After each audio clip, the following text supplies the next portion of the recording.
मैं ज्योति Saxena, MS college Bikaner से। Student, आज हम एक नया टॉपिक है अर्बन लोकल बॉडीज़ में डायरेक्टरेट का ऑर्गेनाइजेशन या नगरीय स्थानीय संस्थाओं में निदेशालय का संगठन किस प्रकार से होता है, आज हम इसके बारे में आपसे डिस्कस करेंगे। भारत में हमारे नगरीय संस्थाओं पर अच्छी तरह से नियंत्रण लगाया जा सके और वो सही तरीके से काम कर सके, हर राज्यों में एक निदेशालय की स्थापना की गई। नगरीय स्थानीय प्रशासन में नीति कार्यक्रम के उद्देश्यों को भी साथ में ध्यान रखा गया। कुछ राज्यों में इसे नगरीय विकास और आवास विभाग के नाम से भी जाना जाता है। इस विभाग का कार्यालय सचिवालय में होता है। इस विभाग में एक मंत्रिमंडल स्तर का मंत्री होता है, उसकी सहायता के लिए राज्य मंत्री, साथ ही इसमें सचिव होता है। सचिव की सहायता के लिए बहुत सारे अधिकारी और कर्मचारी इसमें काम करते हैं। यह कार्यालय मंत्री को नीति बनाने, अधिनियम में संशोधन करने और व्यवस्थापिका में जो भी प्रश्न पूछे जाते हैं उन सब का जवाब देने में सहायता करता है।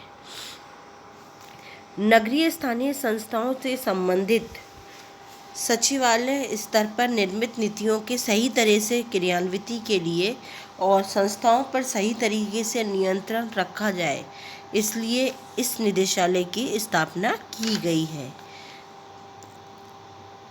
यह विभाग स्थानीय संस्थाओं पर नियंत्रण रखने के साथ ही वो सारे काम करता है जो इसके अधिकारी और कर्मचारियों को समय समय पर सौंपे जाते हैं। अब हम इस डायरेक्टरेट के अगर हम इसकी बैकग्राउंड की बात करें तो सबसे पहले हम ये देखने को मिलता है कि जब राजस्थान का एकीकरण की प्रक्रिया 1947 से 1956 तक चली थी, उस समय राजपूताना रियासतों में ग्राम पंचायत और नगरपालिकाएं थी। 1949 में सबसे पहले मुख्य पर्यवेक्षक नामक एक अधिकारी की नियुक्ति की गई, जिसका कार्य था पूरे राजस्थान जिले में नगरपालिकाओं पर नियंत्रण रखना। इससे पहले नगरपालिका पूरी तरह स्वतंत्र थी। 1949 में 144 नगरपालिका और 10 जिला बोर्ड थे। 1951 में इस विभाग का नाम निदेशक स्थानीय निकाय कर दिया। उस समय इस डिपार्टमेंट में एक डायरेक्टर, एक असिस्टेंट डायरेक्टर और कुछ कर्मचारी काम करते थे। यह निदेशालय 1959 तक काम करता रहा, लेकिन 2 अक्टूबर 1959 में जब त्रिस्तरीय पंचायती राज का लागू हुआ राजस्थान में, उस समय इन नगरपालिकाओं की संख्या घटा दी गई और अपने आप को 21 नगरपालिकाओं ने अपने आप को पंचायतों में बदलना स्वीकार किया। परिणाम स्वरूप अब इनकी संख्या घटकर 137 रह गई। 1959 में नगरपालिका कानून बना और पूरे राज्यों में नगरपालिकाओं के नियंत्रण के लिए का पूरा जो भी दायित्व था वो निदेशालय स्थानीय निकाय के पास सौंप दिया गया और पंचायती राज संस्थाएं इससे अलग कर दी गई। 1962 में जब भारत पर चीन ने आक्रमण किया, उस समय राज्य सचिवालय स्तर पर स्वायत्त शासन विभाग को समाप्त कर दिया और उसे निदेशालय में मिला दिया गया। साथ ही भारत में राजस्थान पहला राज्य था जिनने 1951 में ही नगरीय स्थानीय संस्थाओं पर नियंत्रण के उद्देश्य से निदेशालय की स्थापना कर दी गई थी। इसी प्रकार निदेशालय की आवश्यकताओं को ध्यान में रखते हुए पंजाब स्थानीय शासन नगरीय जांच समिति 1957, मध्य प्रदेश नगरीय स्थानीय स्वशासन समिति 1959, जकारिया कमेटी 1963, ग्रामीण नगरीय संबंध समिति 1966 और केंद्रीय परीक्षण ने 1969 में कुछ आधार दिए। वो आधार कुछ इस प्रकार थे। राज्य स्तर प्रशासन और नगरीय संस्थाओं के बीच एक पुल के रूप में काम करने के लिए निदेशालय जरूरी है। राज्यों में नगर पालिका सेवाओं के गठन करने पर इन सभी सेवाओं के सभी स्तरों पर निदेशालय अच्छी तरीके से नियंत्रण रख सकता है। जिलाधीश और उपखंड अधिकारी राजस्व और कानून व्यवस्था संबंधी कार्य करते हैं, इसलिए उन पर स्थानीय निकायों को कंट्रोल करने का काम उन्हें नहीं दिया जाए और ये कार्य निदेशालय को सौंपा जाए। निदेशालय स्तर पर अनेक काम संपन्न करके सचिवालय को अत्यधिक कार्यभार से मुक्ति दिलाई जा सकती है। स्थानीय निकायों की योजनाओं के निर्माण और उनके प्रभावी क्रियान्वयन और जनता की आवश्यकताओं को ध्यान में रखकर कार्य करने के लिए निदेशालय की स्थापना की जानी चाहिए। स्थानीय निकायों का कुशलतापूर्वक पर्यवेक्षण करने के उद्देश्य से साथ ही राज्य सरकार को सही परामर्श देने के लिए डायरेक्टेड होना चाहिए। नगर पालिका के कानून, नियम, उपनियम और आदेशों की पालना के लिए डायरेक्टेड होना चाहिए।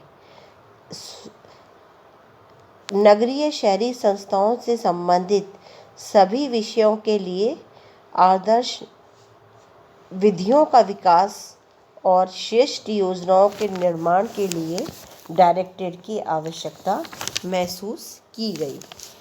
अब हम बात करते हैं राजस्थान में डायरेक्टेड का वर्तमान स्ट्रक्चर क्या है।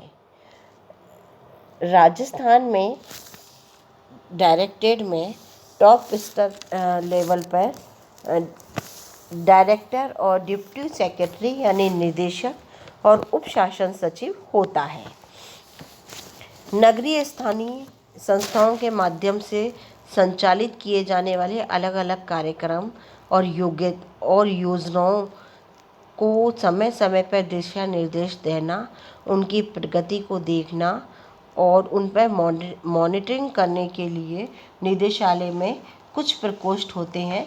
वो प्रकोष्ठ है संस्थापन और भूमि प्रकोष्ठ, परियोजना प्रकोष्ठ, अभियांत्रिकी प्रकोष्ठ, लेखा प्रकोष्ठ, नगर पालिका प्रस्थापना प्रकोष्ठ, सांख्यिकी प्रकोष्ठ, सतर्कता प्रकोष्ठ, विधि प्रकोष्ठ और विधिक प्रकोष्ठ, विधानसभा प्रकोष्ठ बने हुए हैं।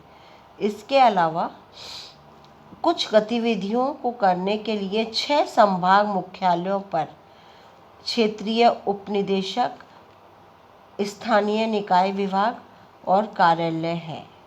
निदेशक इस कार्यालय का शीर्ष स्तर का प्रशासनिक अधिकारी होने के साथ साथ राज्य सचिवालय के स्वायत्त शासन विभाग में भी उप शासन सचिव के रूप में काम करता है।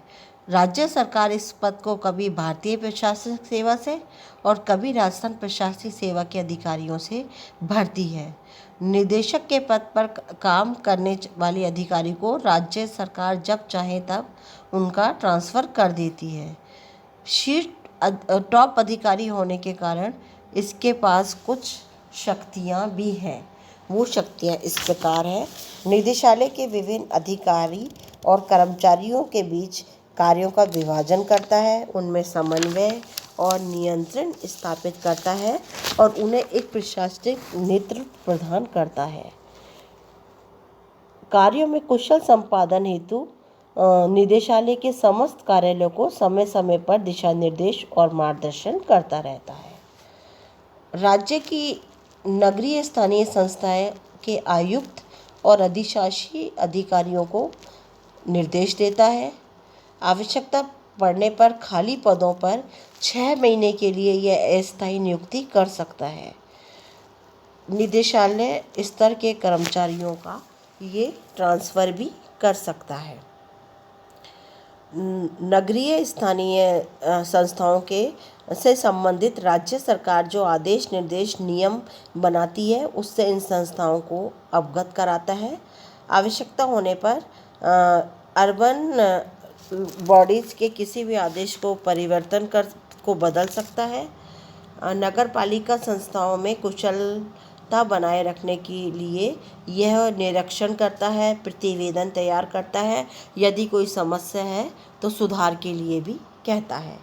नगर पालिका में काम करने वाले अधिकारियों के कार्यों का मूल्यांकन करता है और उनका वार्षिक गोपनीय प्रतिवेदन भी तैयार करवाता है। नगरीय स्थानीय संस्थाओं की वित्तीय स्थिति की समीक्षा करता है। नगरीय स्थानीय संस्थाओं को 50 लाख से अधिक राशि के कार्यों के लिए तकनीकी सहायता देता है। नागरिकों को नगरीय स्थानीय संस्थाओं के निर्णय के विरुद्ध अगर वो कोई अपील करते हैं तो उनकी सुनवाई भी यह करता है।